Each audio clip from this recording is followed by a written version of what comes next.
Hi everyone, welcome back to the Art Stuff Garden Center podcast. We are on a 9th episode. Welcome back, April.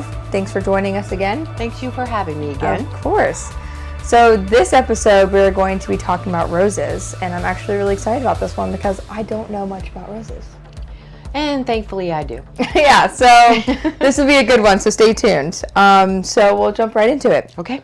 What variety of roses do best in Florida's climate?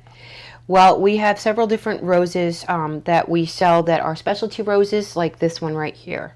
We may get them from Dr. Huey, Nelson roses, and this one is from Star. These have been grafted that they will be able to grow in our heat here in Florida, so they are totally acclimated to grow and do very well and thrive in the Florida heat. The other roses that we have are knockouts and drift roses, but they also grow very well in our environment. Are all roses technically full sun? Yes, they are. They thrive more. The more sun they can have, the better they're going to grow and the better they're going to bloom. Would you say that some roses are more hardy than others? Not necessarily. They all go through the fall time in the winter. Best to trim them back, and you can cut them all the way back, and they actually grow fuller back when you do that. It keeps them from getting leggy. It also helps with the blooming cycle as well, for it to be a little more often. But they all thrive here, heat or the cold. You can take care of them in the wintertime, where you can make sure everything is watered really well. Cover them if you're concerned about them for the frost with frost cloth. Speaking of cutting back, I know that it's probably a common question that we get here recently. When is the right time to cut back here in Florida? We just went through a really nasty freeze, which really froze things. You want to wait 3 to 4 weeks after a freeze. You want that plant to go ahead and just sit there kind of and heal from the freeze. We also suggest that you look at the weather to make sure that we're not going to have any more frosts. You don't want to trim before there's any more risk of a frost. So after there's any type of risk is gone from that, you can go ahead and trim them back. Nelson roses or these, you can cut them completely back. They just actually grow back better when you do just kind of cut them almost back to almost nothing. They come back like fuller and look better doing that. And also, important thing to do, fertilize. After it's gone through that shock of the winter, you want to go ahead and throw some fertilizer on there.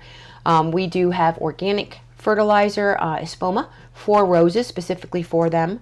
We also have our fertilizer, the Heralds that we use on everything. You're welcome to throw that on there too. That is time released, and that will last you for 3 months. What type of soil would you recommend for roses, or does it really matter? We sell a Soil Command soil that will hold 6 times its weight in water. It also has lots of nutrients and minerals in it.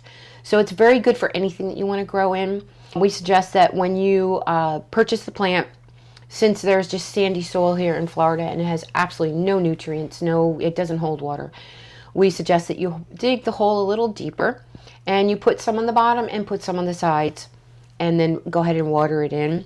But they will grow they grow better in a good type of top soil or garden soil. They will grow better.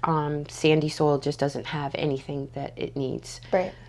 Can roses survive in a pot? Absolutely. If it's planted in a pot, you have to be on top of that fertilizer, because eventually the soil will lose all of its nutrients and minerals, and you need to add to that. So that's why we suggest fertilizing in the ground and in a pot. But they will grow beautiful in a pot. We have so many different array of colors of the roses, and we also have a plethora of pots that you can make a very nice little rose garden in pots that would look beautiful. In pottery and different colors with the roses. Now, I don't have a flower garden myself. I've just got, small little plants. But if I were to plant one, once I feel I'm more educated on it, would they do well with other flowers, or are they more of like a lone type of plant? No, they can do alone or with other plants, and you can design a garden around that. Drift roses stay very low to the ground. They have a very small bloom with a leaf, and they will spread out on the ground. They will fill in any landscaping, which these and the knockout roses we use in our landscaping very heavily. The knockout roses will get a little bit taller, about 1 foot tall, and they have those spectacular blooms as well. But you can put these with any other flowers. So If you want these in the front with some taller flowers in the back, that would make a very nice landscape. Same thing with these. You can put smaller ground cover flower in the front of those to make your garden. The specialty roses will grow taller. This is a climbing rose where they will have arms and get very tall. So you can put these with a trellis. That's what they do best. They will attach to that trellis and make it look really full. If you want to make a spectacular garden with roses, I suggest that you buy these because they get much taller. You can control the size. They can get up to 8-9 foot tall, or you can keep them trimmed back where they are just a certain height. Trimming does not damage. It actually helps the plant. But then you can design a lot of things in front of that rose to make it very nice and showy for your garden. So I was going to ask about our climbing roses. I feel like you kind of answered the fact that we do have them. Do we have climbing roses in only one variety? Like, do we get it from one person? No, we get from many different suppliers. Nelson is our biggest seller, which a lot of people are very familiar with. They all have a tag on them with a name which goes with the color. So one might be named St. John, which is going to be a pure white. And we get many different varieties of colors of those roses. We also have another large seller is our Dr. Huey is another very popular one that we sell. The one that we are carrying currently right now, these are the star roses.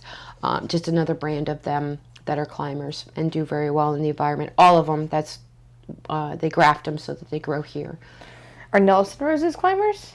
They are as well. They can climb. They're a little bit more bushier. Okay. The star and the Dr. Huey's roses, they might climb to be 6-7 foot tall. So what is your favorite color rose out of all of them?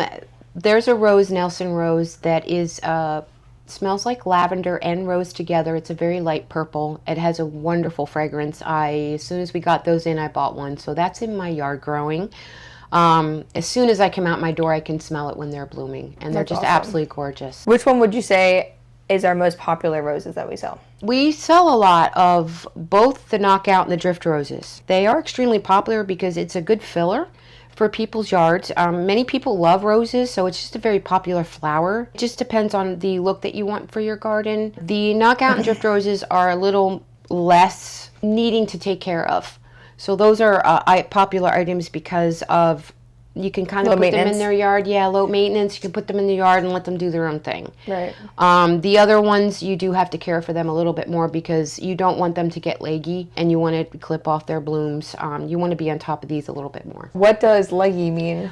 Leggy means that the branch keeps growing, and what happens is your bottom leaves are going to fall off. They bloom and they go through their growth period. So leggy means that the bottom part of the plant is losing its leaves, and then you want to keep that foliage full. So that's what I mean by leggy, that you want to keep them trimmed. And when you trim them, it just keeps the bottom part of the plant looking a lot fuller and a lot healthier. Okay.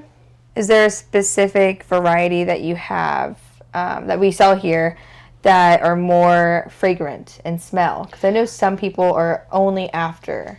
And that's why we carry the Nelsons, the Stars, and the Dr. Hueys. So these ones are not as strong as the other ones might be? No. And these roses, the Star roses or Nelson roses, you can use them to cut, and they do have a wonderful fragrance to them.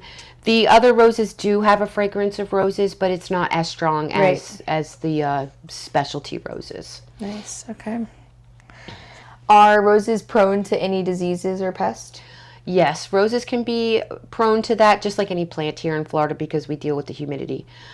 We do have a rose drench that's specifically formulated for them to help with fungus and also any type of pests that might want to bother your roses.